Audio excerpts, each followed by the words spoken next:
Bom dia, pessoal. Bom dia. Queria agradecer a todos do Tribunal da Escola Judicial pelo convite de voltar aqui mais uma vez. Agradecer a todos pela presença. E, bom, a ideia hoje, nesse final desse evento, que eu soube que foi maravilhoso, é tentar conectar talvez as reflexões que vocês já tenham iniciado sobre reforma trabalhista, mas tentar conectá-la às algumas das principais teorias da democracia contemporânea. Então, eu quero começar com uma provocação, que é o título da minha fala. Será que a reforma trabalhista é um obstáculo à realização da democracia? Ora, para responder essa pergunta, a gente tem que, talvez, ter um pouquinho mais de clareza sobre o que é mesmo democracia, o que significa realmente falar em democracia. Bom, o que é mesmo democracia? A gente pode definir democracia em sentido formal. Ora, se quisermos saber se estamos ou não num Estado democrático, basta olharmos para as nossas leis. Basta abrirmos a Constituição e está lá. Direito ao voto está garantido, ok. Fala-se em soberania popular, fala-se. Estamos, então, em um Estado democrático. Não precisamos mais discutir o assunto. A partir dessa concepção formal, democracia é sinônimo de sufrágio universal garantido em lei, e ela acontece preponderantemente no momento das eleições. Fora disso, a gente não precisa se preocupar tanto em exercitá-la. Então, democracia em sentido formal. Mas não é essa concepção de democracia que eu pretendo discutir mais a fundo hoje. Eu gostaria de falar sobre teorias da democracia radical, como preferem alguns. Radical, pessoal, no sentido de raiz. Qual seria, então, a raiz da democracia? Ou outros preferem chamar essas teorias de teorias da democracia em sentido substancial. Nesse outro espectro teórico, a gente pensa a democracia como um problema prático. Democracia não é sinônimo da forma da lei. É claro que é muito importante que estados que pretendem ser democráticos, eles institucionalizem o direito ao voto, formas de participação direta, plebiscito, e diversas outras maneiras de garantir a porosidade de processos decisórios à vontade da população. Mas isso não é... o aspecto formal não é suficiente para sabermos se estamos ou não num Estado democrático de direito. Democracia, nessa outra concepção, ela se torna um problema prático. A ideia aqui é que os cidadãos e as cidadãs eles devem estar permanentemente envolvidos em esferas públicas democráticas. E são essas esferas públicas democráticas que devem ser a fonte de todos os processos de tomada de decisão. Ora, esferas públicas é uma expressão que Jürgen Habermas usa há muito tempo e que se tornou quase que cotidiana para cientistas políticos e também para juristas. Mas o que é mesmo? O que são esferas públicas? Ora, existem esferas públicas formais e informais. Esferas públicas formais: Câmara dos Deputados, Senado. Arenas instituídas por lei que garantem que haja uma discussão sobre a formação da vontade do Estado. Arenas que envolvem processos de formação, arenas formais que envolvem o processo de mudanças legislativas. Essas são as esferas públicas formais. Esferas públicas informais, essa ideia está conectada às nossas práticas comunicativas cotidianas. Olha só como Habermas define o conceito de esferas públicas. Ele olha para a Europa do século XIX, no contexto posterior à Revolução Francesa, em que alguns ideais da Revolução Francesa já haviam sido bastante consolidados na mentalidade das pessoas, e começa a prestar atenção sobre as práticas, sobre o tipo de conversa que as pessoas tinham em cafés. E ele percebe que, por trás dessas conversas, havia alguns pressupostos esses que podem ser associados a um pensamento iluminista e aos ideais democráticos, que ele vai mostrar, assim, que começam a se tornar cada vez mais enraizados na vida social. As pessoas nos cafés, na Europa, elas costumavam acreditar que a melhor maneira de chegar a uma conclusão sobre um assunto é justificar bem e mostrar que você tem que há provas científicas de que a sua posição faz sentido. A ideia de justificar bem, de uma justificativa racional, já estava presente. Estava presente ainda de que a noção de que a melhor maneira de resolver problemas é não pela via da imposição da força, mas pela via da racionalidade e da comunicação. Habermas detecta uma conexão muito clara entre esse modo de pensar enraizado na vida social e princípios estabelecidos pela filosofia kantiana. E aí, quando ele conecta filosofia kantiana a crenças que estão enraizadas na vida, aí ele dá um sentido muito mais prático à filosofia.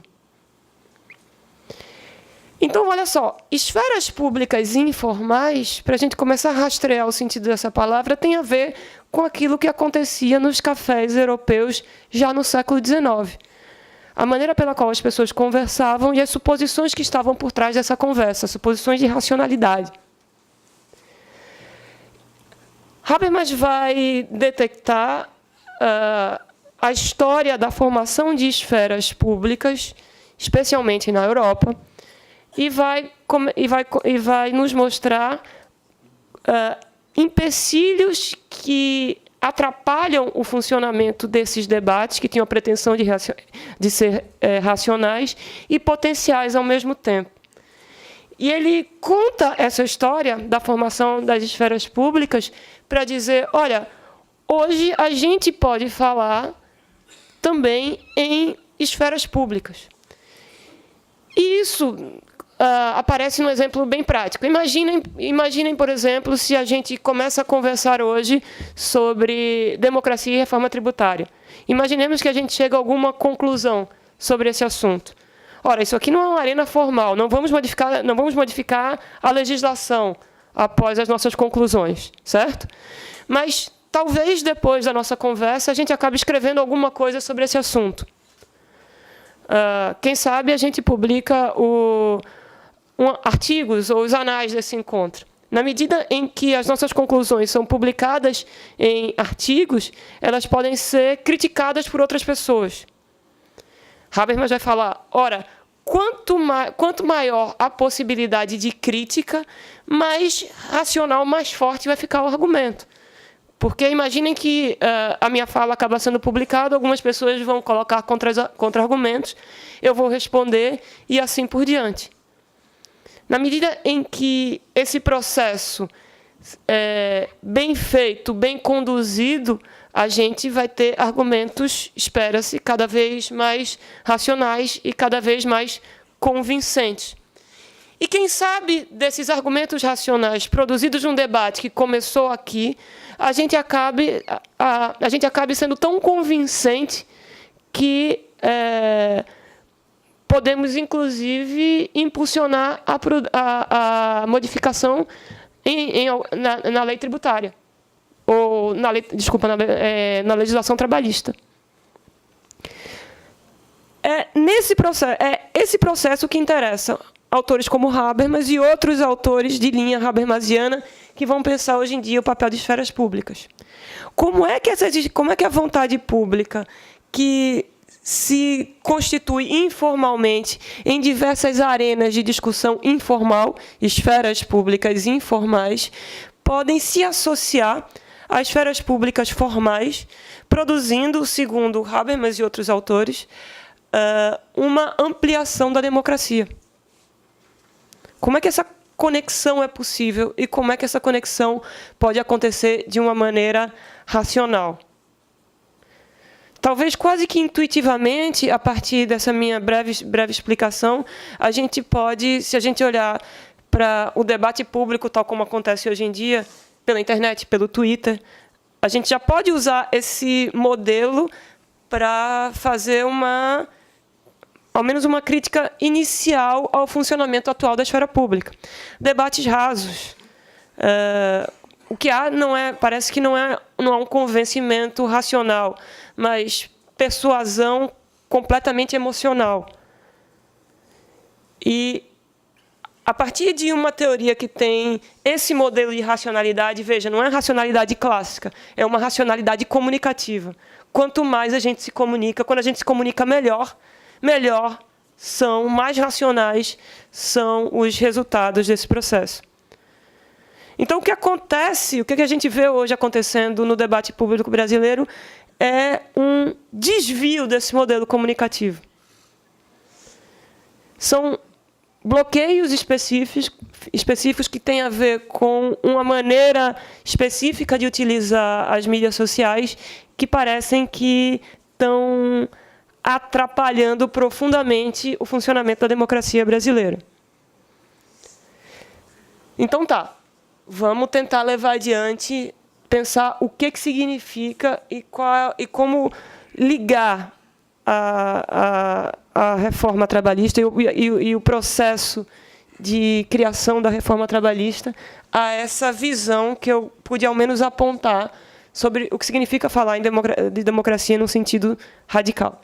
Ora, a teoria habermasiana, Habermas começa a escrever alguns de seus textos na década de 60 e 70, na década de 80 ele publica a teoria da ação comunicativa, mas somente na década de 90 ele escreve um livro que foi um divisor de águas para o pensamento jurídico, que foi traduzido em português como Direito e Democracia entre Faticidade e Validade. Então, Habermas, a partir daí, ele elabora uma concepção de democracia baseada em direitos individuais e direitos políticos, bastante atrelada à tradição liberal, muito embora ele converse muito bem com autores que têm uma visão mais social da democracia. Habermas vai perguntar, ora, diferentemente da visão de um positivista clássico, como Kelsen, lembremos, ele escreve sobre uma teoria do direito. Diferentemente dessa perspectiva, eu quero dizer alguma coisa a mais sobre o direito. Eu não quero somente fazer como Kelsen e descrever o fenômeno jurídico. Eu quero descrever o direito, mas eu quero também encontrar um critério para distinguir qual é o melhor direito, que estados avançaram mais no processo de produção do direito e que estados não avançaram. Ora, a partir da perspectiva kelseniana, se a gente olhar para o direito da Alemanha nazista, para o direito brasileiro e para o direito do Afeganistão, a única coisa que poderemos fazer é há Estado, há normas coercitivas, sim, então há direito. A função de um cientista do direito seria somente descrever essas normas. Habermas quer elaborar um critério justamente para distinguir o direito brasileiro, o direito do Afeganistão e o direito francês. E tentar dizer, ora, eu posso não só descrever o que eu vejo, mas eu posso falar sobre que direito avançou mais. E o critério dele vai ser justamente a democracia. Talvez o direito afegão, que não protege, ou o direito chinês também, que não chega a proteger direitos humanos, os direitos humanos mais básicos, ele é menos democrático do que o direito brasileiro e menos democrático do que o direito francês. A gente pode começar já dizendo isso. Então, ele não seria... O direito brasileiro e o direito francês seriam melhores para Habermas do que o direito do Afeganistão ou o direito chinês. Agora, a teoria habermasiana está pautada, em especial, em direitos individuais e políticos. Ao falar sobre direitos sociais, Habermas hesita. Isso porque ele argumenta o seguinte: ele diz que, ora, a minha teoria não pode se confundir com um justnaturalismo. Eu não posso colocar muita coisa de antemão. Mas eu posso sim perguntar quais são as condições de possibilidade de realização da democracia. Ora, como pensar na realização da democracia sem proteger o direito à vida? Como pensar na realização da democracia sem proteger a liberdade de expressão ou o direito de ir e vir? Direitos individuais e políticos clássicos. Então, qualquer Estado que pretenda ser democrático, ele precisa necessariamente colocar esses direitos, dar primazia a esses direitos individuais e políticos. São direitos inegociáveis, ou, como a gente costuma dizer, cláusulas pétreas na Constituição brasileira. Não só na Constituição brasileira, dos Estados ocidentais que têm a pretensão de ser democráticos. Mas por que Habermas hesita ao falar em direitos sociais? O argumento dele é, ora, um teórico crítico ele tem que colocar certos limites ao que ele mesmo pode fazer para permitir que as pessoas possam decidir até que ponto a gente deve ir em termos de direitos sociais. Se a gente quer um Estado menor ou um Estado que tem maiores pretensões de proteger a educação, de proteger a saúde, o trabalho. Então, eu quero pensar um mínimo de direitos sociais para que as pessoas decidam se devem ampliá-los ou não. A partir dessas reflexões de Habermas, a gente tem uma série de autoras e autores que buscam levar adiante seu projeto, tentando complementá-los. Axel Honneth, por exemplo, que foi aluno de Habermas na década de 90 e o sucedeu na direção do Instituto de Pesquisa Social de Frankfurt, ele é muito mais ambicioso ao falar sobre direitos sociais. Ele vai dizer, Habermas, como a gente vai poder... A gente está tentando falar sobre práticas democráticas factuais, né? Democracia na vida concreta.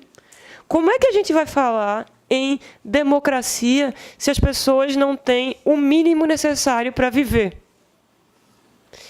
Se a jornada de trabalho das pessoas chega a 12 horas por dia, se isso for assim, em que tempo, em que momento do dia as pessoas vão ter tempo para ler, para se informar e atuar efetivamente no debate democrático? Sem direito à educação, como é que as pessoas vão agir informadamente no debate público? Então, para que a democracia se realize na prática, a gente tem que ser, sim, ambiciosos. Temos que ser, sim, ambiciosos ao falarmos de direitos sociais. Nancy Fraser, professora da New School of Social Research em Nova York, e reconhecida por Habermas como uma das suas principais interlocutoras e críticas, ela vai ser ainda mais ambiciosa do que Axel Honneth. E vai dizer, ora, o debate na esfera pública não se realiza racionalmente se a gente não tiver processos sérios de redistribuição. Então, olha só, Habermas vai dizer, condição de possibilidade para a realização da democracia são, sobretudo, direitos individuais e políticos. Honneth dirá, não somente os direitos sociais são condições de possibilidade, são inegociáveis. Inegociáveis, cláusulas pétreas, diria Honneth, se olhasse para a Constituição brasileira, para a realização da democracia. Fraser, ainda mais ambiciosa que Honneth, processos sérios de redistribuição precisam acontecer para que para que, de fato, práticas democráticas se realizem. Ora, nessa minha primeira apresentação, pode ter soado para vocês que talvez Habermas seja um pouco mais aceite com um pouco mais de facilidade as reformas trabalhistas que aconteceram em 2017 no país.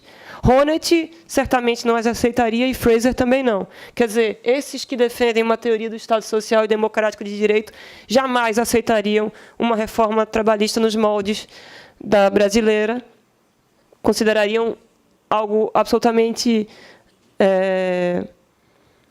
destruidor da democracia. Já Habermas talvez aceite. Essa é a primeira impressão, talvez causada pela minha fala. Mas, na verdade, pessoal, nenhuma dessas teorias, nem mesmo a de Habermas, aceitaria esse processo de reforma trabalhista, de flexibilização do trabalho, de precedência do negociado sobre o legislado e de possibilidade de ampliação da jornada de trabalho. Nem mesmo Habermas, um autor que muitos consideram como parte de uma linhagem liberal, aceitaria uma reforma trabalhista nesses moldes.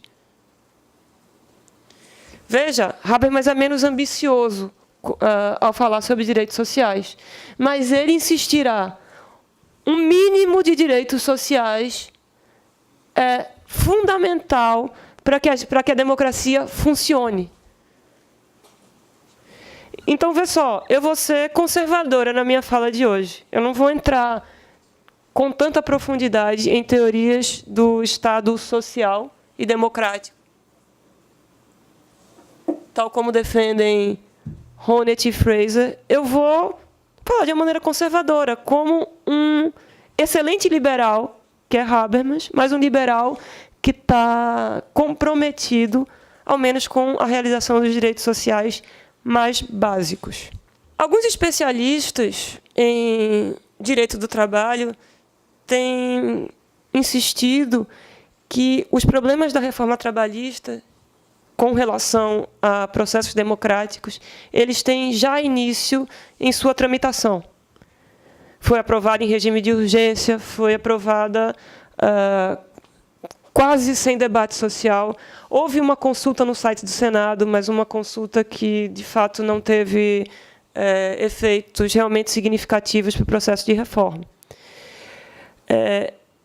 Essas pessoas têm colocado um argumento importante, que eu vou tentar, inclusive, usar mais no final da minha fala, o argumento de que haveria uma inconvencionalidade da reforma trabalhista, na medida em que ela deixou de respeitar a Convenção 154 da OIT, artigo 7º. A Convenção diz o seguinte, que foi ratificada pelo Estado brasileiro. Artigo 7º. As medidas adotadas pelas autoridades públicas para estimular o desenvolvimento da negociação coletiva deverão ser objeto de consultas prévias e, quando possível, de acordos entre autoridades públicas e organizações patronais e as de trabalhadores. Ora, isso não aconteceu. A reforma trabalhista foi, como eu disse, aprovada em regime de urgência, sem debate público. E, pessoal, quando isso acontece, o que o Estado está dizendo para as pessoas?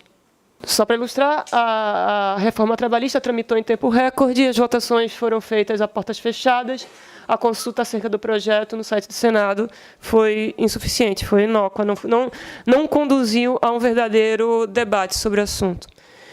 Mas o que eu queria dizer é que o que o Estado está dizendo para as pessoas quando aprova reformas dessa maneira? Está dizendo que, ora, talvez vocês sejam relevantes, talvez vocês tenham alguma relevância no momento das eleições, né? Para o debate político. Talvez os cidadãos, eles, mesmo com todos os problemas referentes ao funcionamento das eleições, a questão toda do financiamento das eleições, que talvez não tenha sido resolvida ainda pela lei eleitoral. Mas o ponto de vista das cidadãs e dos cidadãos importa somente no momento das eleições.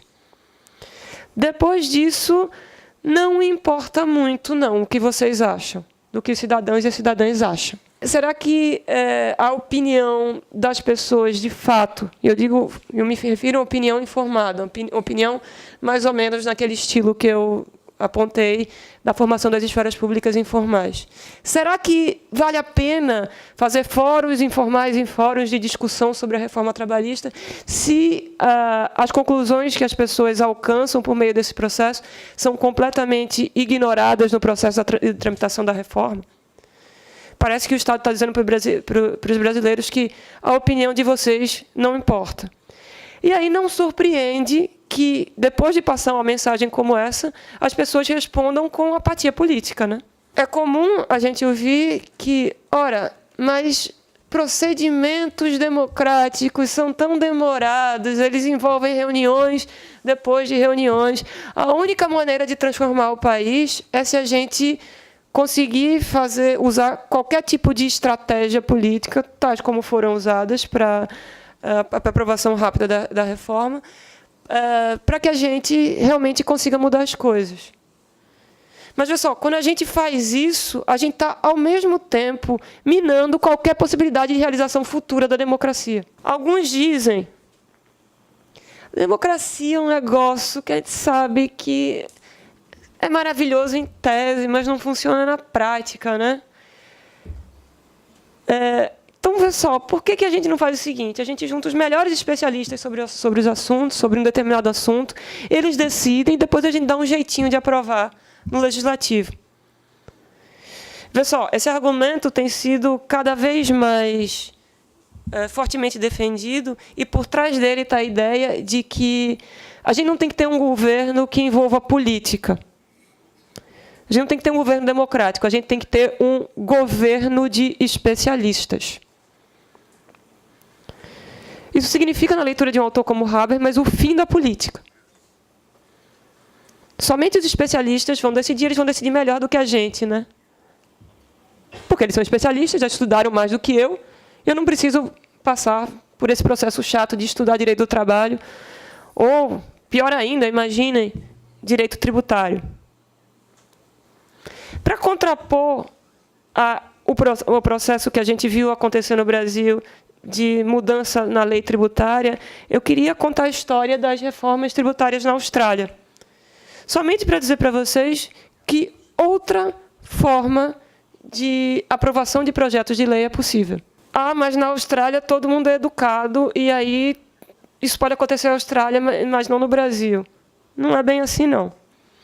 No caso australiano, eu não vou nem contar a história das mudanças na legislação trabalhista, que, com certo esforço, a gente consegue entender, né? O trabalhador, talvez com alguma ajuda, a gente consiga ler e entender as palavras da lei. Gente, mas quando a gente se refere ao direito tributário, a compreensão do direito tributário é realmente algo que você precisa estar especializado, você precisa de alguma especialização no tema para cuidar do assunto, né? Então, mais ainda, quando a gente se refere a questões referentes à tributação, esse argumento parece ser absolutamente convincente. Gente, democracia demora, democracia é chata, cheia de vícios. É melhor que os especialistas decidam, né? Bora juntar um monte de economistas e um monte de tributaristas, e aí a gente faz a reforma tributária brasileira, depois a gente dá um jeitinho e aprova. Os australianos disseram não a um governo de especialistas. Eles disseram, a gente consegue, sim, fazer uma reforma tributária que seja debatida, de fato, com a sociedade. Mas tá, primeiro obstáculo. Como é que seu João, que trabalha no mercado, Dona Maria, que é dona da padaria, eles vão sentir os efeitos de uma reforma tributária na Austrália ou no Brasil? Claro que vão sentir. Então, eles são interessados, mas, às vezes, esse interesse bloqueado de muitas maneiras. Uma maneira de bloquear o interesse das pessoas de participar politicamente é aprovar uma reforma nos moldes da reforma trabalhista e da PEC dos gastos no Brasil. Uma reforma que não envolveu nenhum debate público. As pessoas dizem, eu não participo mesmo, minha opinião não tem efeito nenhum. Por que eu vou me mobilizar, parar para estudar isso aqui? Então, isso é uma das maneiras que o Estado bloqueia qualquer possibilidade de engajamento do cidadão em processos de tomada de decisão. Mas aí os australianos fizeram diferente. Mesmo a Mrs. Joan, na Austrália, ou Mr. Smith, australiano, que, claro, tiveram uma educação básica talvez melhor que João e Maria, aqui os brasileiros, mesmo eles tinham dificuldades imensas de entender a legislação tributária australiana. Mas o que é que os australianos disseram? Ora, eles têm dificuldade se eles forem ler a lei australiana sozinhos.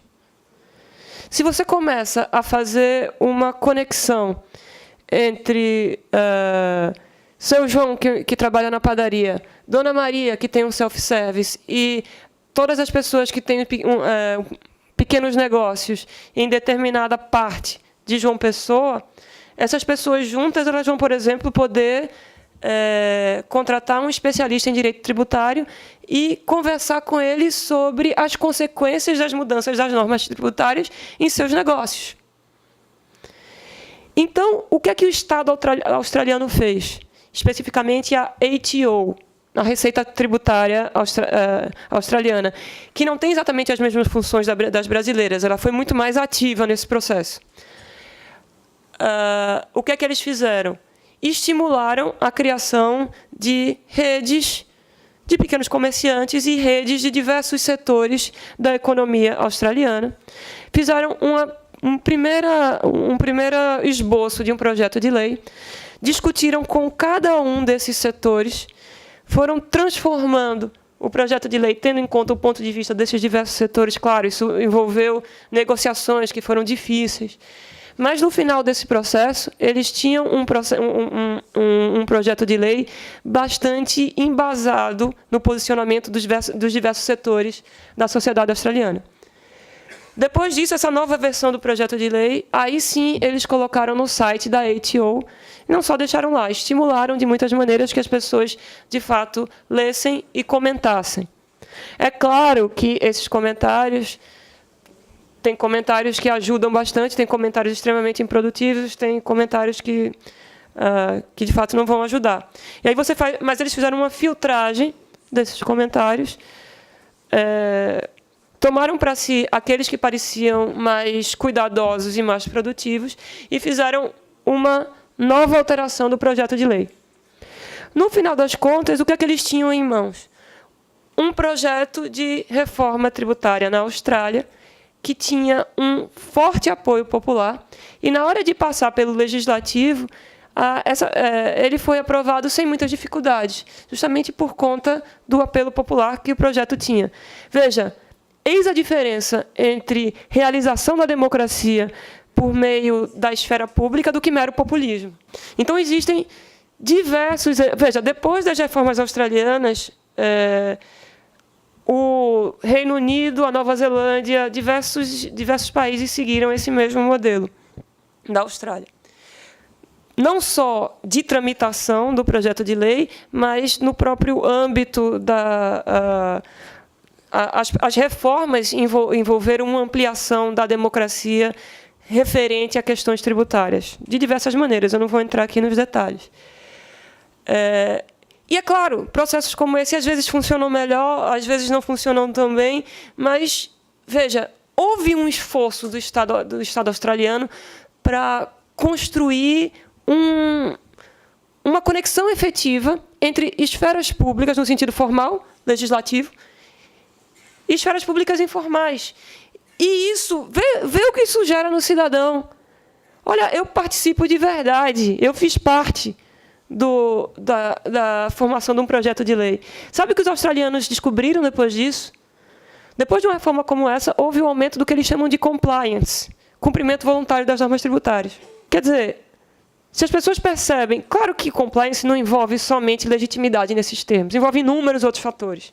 E é claro que nem todas as empresas, tem empresas que estão calculando vantagens e desvantagens de deixar de pagar tributo em alguns casos. Mas o que é que eu quero dizer? Parte da população, de fato, se sentiu como alguém que participa do processo e parte da população passou a cumprir voluntariamente as normas tributárias. Isso está nas estatísticas australianas. Houve um aumento do cumprimento voluntário das normas tributárias depois das reformas realizadas dessa maneira. É claro que é difícil, mas existem exemplos que mostram que é possível. E práticas como essa, elas vão estimular a realização de novas práticas nesse estilo no futuro. Porque você tem um processo que você está passando uma mensagem para as pessoas, dizendo que tua opinião importa. Então, se interesse pelo que está acontecendo no Estado, se interesse. Porque você vai ter alguma coisa produtiva na tua vida a partir daí. Então, veja, desde o início, não só na reforma trabalhista, a gente teve uma série de reformas no Brasil que a gente já tem, a gente já observa como esse processo não só deixou de ser democrático a aprovação da reforma trabalhista, não foi suficientemente democrática, como ela está atrapalhando a possibilidade de realização de democracia no futuro, porque a gente está passando uma mensagem para as pessoas, dizendo que a opinião delas não importa. Só queria apontar, depois de dar esses exemplos, apontar algumas ideias que são centrais no pensamento de Habermas, que na verdade, são a base dessa ideia que eu quero defender hoje, para que depois eu possa falar de um outro elemento do processo, que o caso australiano ainda não conseguiu ilustrar, que é a ideia de que a democracia ela não precisa ser pensada somente no âmbito de um Estado. Ela pode ser pensada ao lado de uma visão de cosmopolitismo.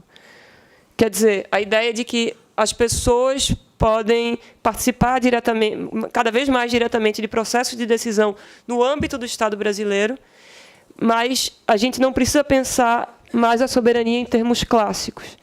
As pessoas talvez possam participar mais diretamente de processos de decisão, o cidadão brasileiro talvez possa participar mais diretamente de processos de decisão em nível internacional. Cosmopolitismo, que talvez seja, na minha opinião, a forma mais eficiente de resistência ao processo de desdemocratização que a gente vem vendo.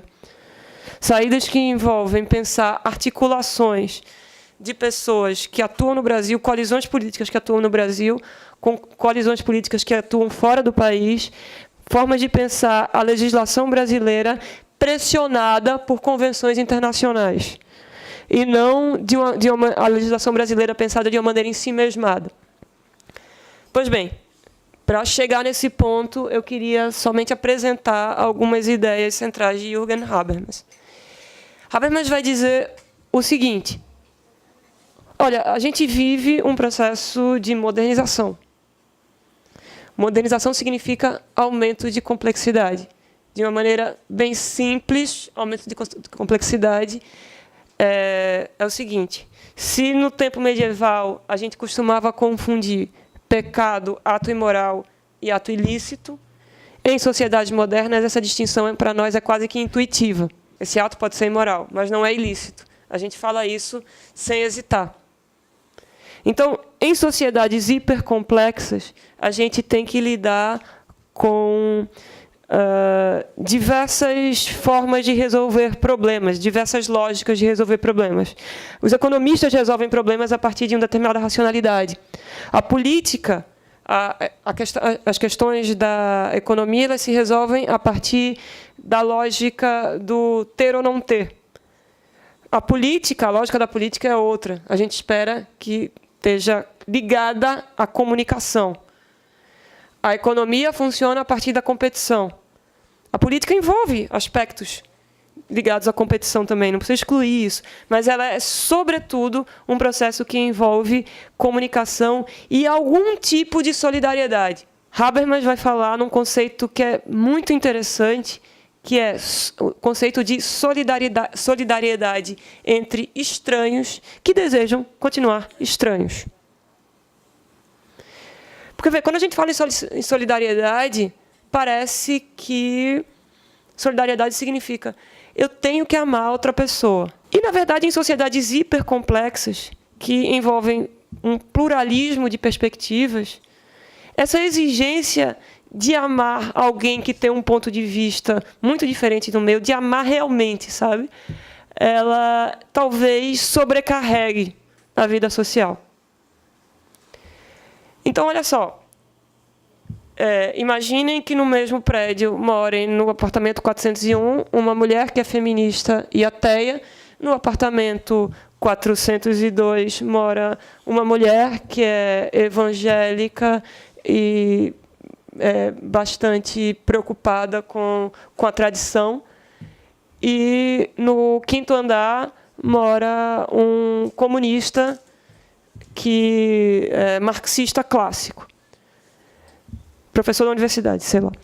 E aí a gente... Mas veja só, a mulher evangélica preocupada com valores conservadores, a mulher feminista e ateia, e o comunista, professor da universidade, talvez a mulher feminista e ateia seja até amiga do cara do 5º andar, né? Mas a pobre da moça evangélica vai ficar sozinha.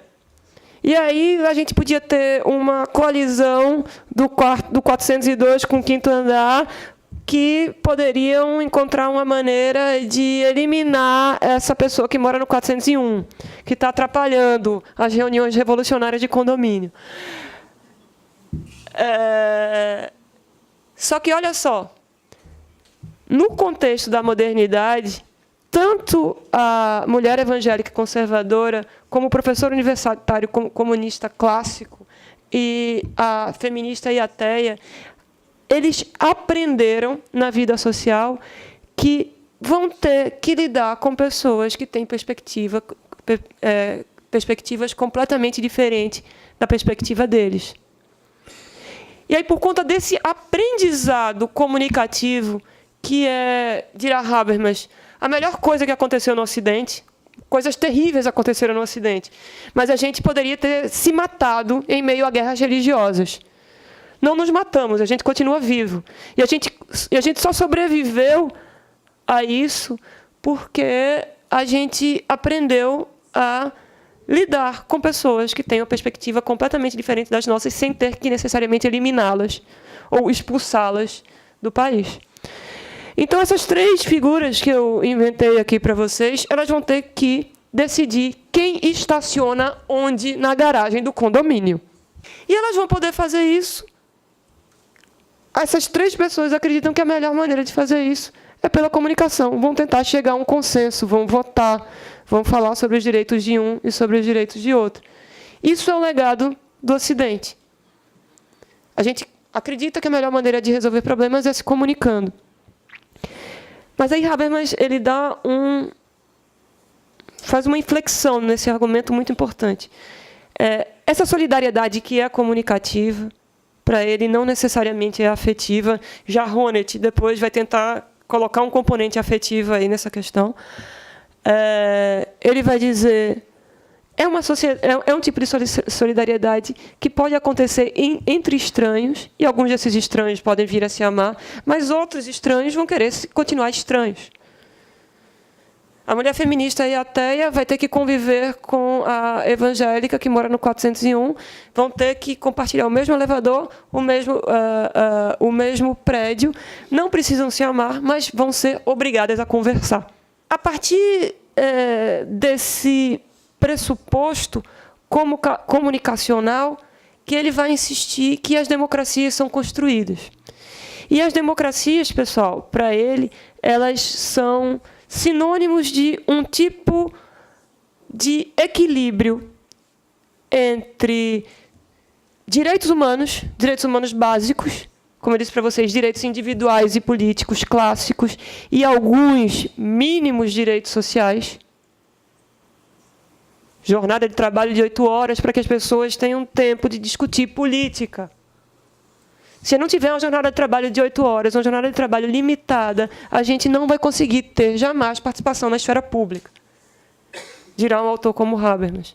Para que a democracia funcione, é preciso proteger direitos individuais e políticos, alguns direitos sociais mínimos, e pensar como esses direitos individuais e políticos eles podem ser equilibrados com a soberania popular. E aí ele faz um jogo muito interessante, que abre uma possibilidade que talvez vocês não consigam perceber à primeira vista. O que é interessante aí é que ele fala em soberania popular e não exatamente soberania do Estado. Soberania popular é um conceito primário. A soberania do Estado é algo derivado. Ele não está excluindo a ideia de soberania popular, mas ele está relativizando, como muitos autores vêm fazendo na contemporaneidade. Daniel Sarmento, no Brasil, é um exemplo. Marcelo Neves, que fala em transconstitucionalismo, é outro exemplo. Marcelo Neves, uma inflexão bastante interessante da teoria habermasiana. Mas o que é que eu quero dizer com isso? Ora, quando a gente fala em soberania popular, a gente insiste que a relação... Em primeiro lugar, que, a partir da perspectiva habermasiana, cidadãos e cidadãs não são somente cidadãos do Estado. Eles podem ser compreendidos como cidadãos dentro de uma perspectiva global. Isso implica em possibilidade de participação direta das pessoas em organismos internacionais. A OIT, por exemplo, não precisa ter necessariamente somente representações estatais. Pode ter de organizações de trabalhadores, organizações patronais e de pessoas também. A ONU e outros organismos. Isso é interessante porque essa ideia de cosmopolitismo ela permite que a gente pense a possibilidade de coalizões que não se referem somente, coalizões políticas que não estão centradas dentro do Estado, de um Estado só.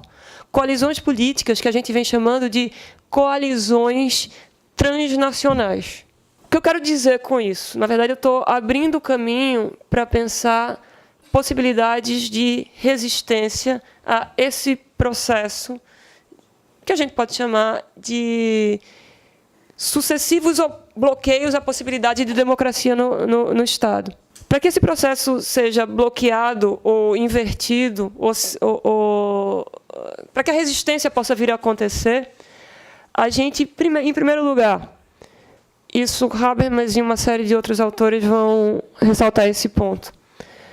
A ideia de trabalhador precisa ser repensada. Coalizão de trabalhadores é um conceito muito estreito para pensar os fenômenos tal como vem acontecido globalmente. A própria noção de sindicato e de representação sindical precisa ser repensada. Porque, vê só, existem hoje em dia uma quantidade significativa de pessoas que não têm nem a possibilidade de serem trabalhadores.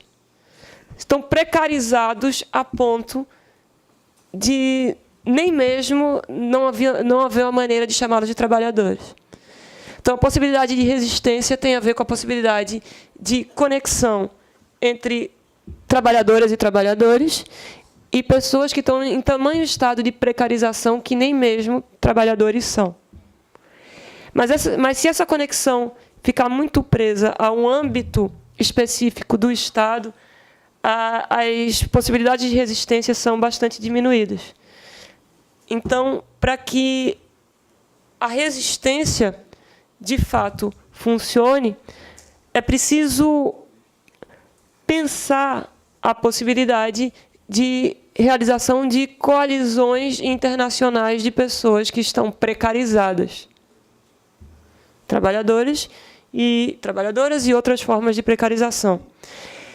Se a gente pensar esse tipo de coalizão ao lado da maneira pela qual organismos internacionais eles têm instituído, criado normatizações que evitam esse processo de desdemocratização e de precarização, a gente vai ter forças novas de resistência que talvez estejam agora latentes, mas não são suficientemente organizadas, não estão suficientemente concatenadas. Então, não só Habermas, mas uma série de outros autores e autoras que vêm falando sobre a democracia no tempo atual, eles vêm insistindo que a democracia, para que ela possa se realizar dentro das dificuldades que a gente vê hoje, ela tem que ser uma democracia cosmopolita. Cosmopolita porque as pessoas estão diretamente se comunicando com o que está fora e não presas somente ao que está dentro. A gente tem um exemplo de cosmopolitismo que talvez deixe as coisas mais claras para vocês, certo? Vamos pensar o seguinte, vamos pensar uma situação bem longe do Brasil, porque aí a gente sai um pouco das disputas políticas. No Afeganistão, existe o Estado afegão, ele permite que mulheres adúlteras sejam apedrejadas nas ruas. É permitido apedrejar mulheres nas ruas. Essa é a regra do Estado afegão. Mesmo que o Estado não vá lá e realize, ele não pune quem faz isso. Se a gente usar o conceito clássico de soberania, a gente vai ter duas alternativas. Ou a gente diz, ora, se o Estado afegão permite isso, é um Estado soberano, não há nada que a gente pode fazer, que a gente possa vir a fazer. A alternativa relativista. Qual o problema dessa alternativa relativista? Um processo profundo de indiferença internacional. É um processo que cultiva o sentimento, o relativismo. Engraçado que o próprio Lévi-Strauss, antropólogo, que para muitos é uma grande figura defensora do relativismo, o próprio Lévi-Strauss dizia, é preciso relativizar o relativismo.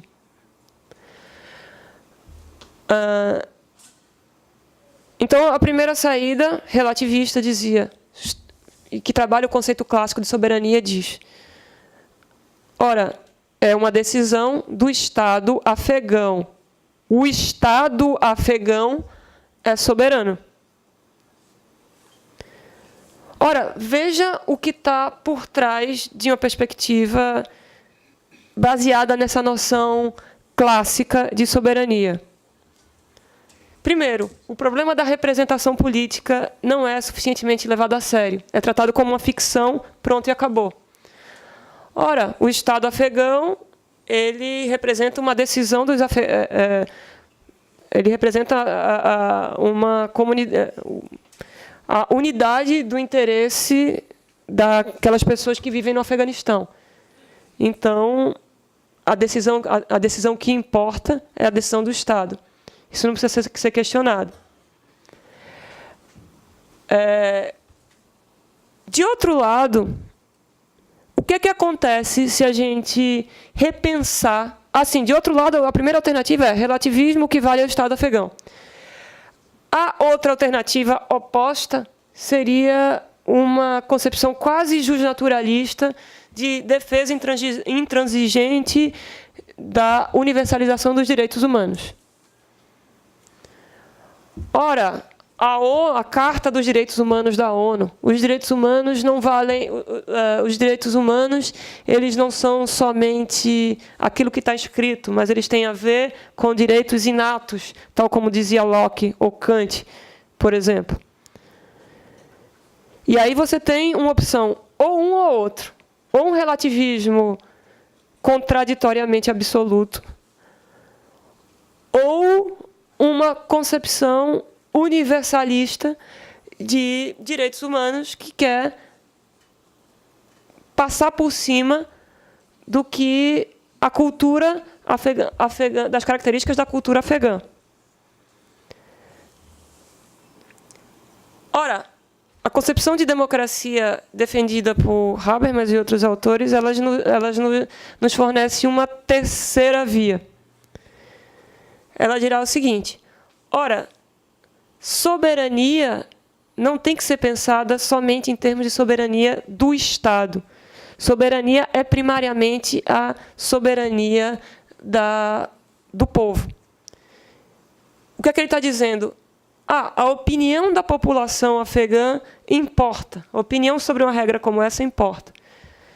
Então, caberia então perguntar, será que a população afegã concorda com a regra de que é permitido apedrejar mulheres adúlteras? Talvez, por conta de questões culturais, grande parte da cultura afegã concorde. Da população afegã concorde. Será que as mulheres afegãs concordam com a regra de que é permitido apedrejar mulheres adúlteras? Talvez, pelas características da cultura afegã, grande parte das mulheres afegãs concordem. Grande parte. Dificilmente todas, né? Provavelmente encontraremos dissidências. Mulheres afegãs que não acham aceitável que mulheres afegãs sejam apedrejadas. Mas talvez essas mulheres afegãs que acham que mulheres afegãs não devem ser apedrejadas constituam um grupo muito pequeno, que talvez não tenha nem mesmo voz dentro do Afeganistão. Talvez essa minoria quase que desapareça com relação à totalidade do povo afegão. Eis a importância do cosmopolitismo. Ora, o que acontece, então, se essas mulheres afegãs começam a se conectar com redes internacionais de defesa dos direitos das mulheres? O que acontece quando elas param de falar somente para as pessoas que moram no Afegão e começam a falar para o resto do mundo? Essa fala delas vai produzir uma pressão internacional, a gente espera que produza uma pressão internacional, talvez capaz de transformar essa regra do Estado afegão. Mais do que isso, pessoal, o que é fundamental nesse argumento de Habermas é que é a fala das mulheres afegãs, isto é, a interpretação das mulheres afegãs sobre o que significa defender os direitos humanos, é essa interpretação que vai vir à tona. Percebe que o dilema universalismo, relativismo passa a ser dissolvido, há uma tentativa de reconciliar as duas coisas. Então, não é o que ele está defendendo, veja que coisa interessante, o que Habermas está defendendo não são os direitos humanos a partir exclusivamente de uma visão ocidental dos direitos humanos. São os direitos humanos, é claro, tem uma fala inicial ocidental sobre essa fala, sobre os direitos humanos, mas num contexto global, essa concepção de direitos humanos é reinterpretada localmente. Então, você tem uma fala das mulheres afegãs que vão mobilizar argumentos que são associados aos direitos humanos. Olha que fala poderosa.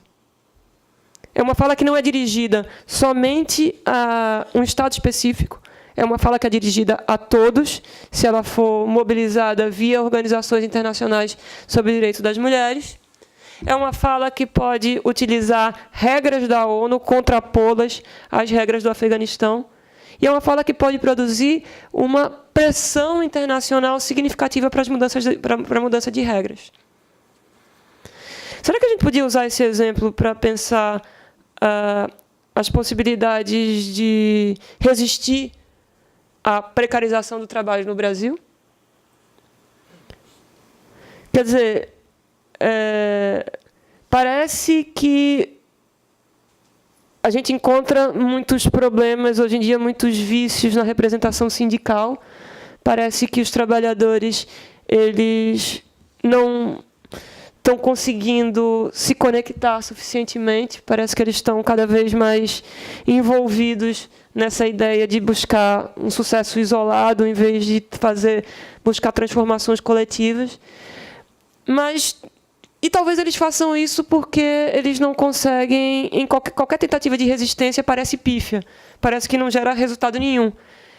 A sensação que as pessoas têm constantemente é que se posicionar politicamente é ou irrelevante ou uma brincadeira do WhatsApp.